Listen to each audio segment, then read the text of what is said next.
Mamka Bršljanka. Mati je imela dve hčeri. Nekega dne je zbolela in ni mogla vstati iz postelje. Tako si je zaželela rdečih gozdnih jagod, zato je poslala deklici v gozd, da bi jih nabrali. Vzeli sta vsaka svojo košarico in odšli. Nabirali sta in nabirali tako dolgo, da sta bili košarici do roba polni. Nobena ni pokusila nobene jagode, vse naj bodo za bolno mamo. Tedaj je prišla stara mamka, vsa v zeleni bršljan oblečena, in jima rekla: Lačna sem in že tako stara, da se ne morem več sklanjati. Podarita mi nekaj jagod. Deklicama se je zelena ženička zasmilila in stresli sta v naročje vsaka svojo košarico jagod. Nato sta stekli, da bi jih brž spet natrgali.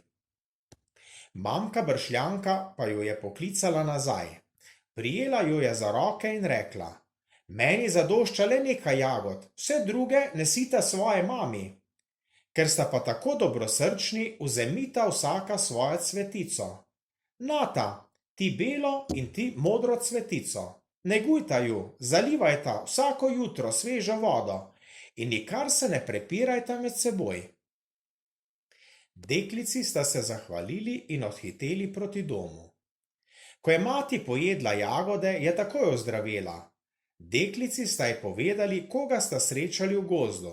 In rekla je: To je bila mamka Bršljanka, ona me je ozdravila.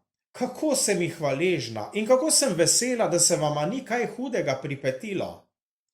Kadar sta deklici zalivali vsaka svojo cvetico, prva belo, druga modro, sta se vselej spomnili, kaj jima je rekla mamka Bršljanka.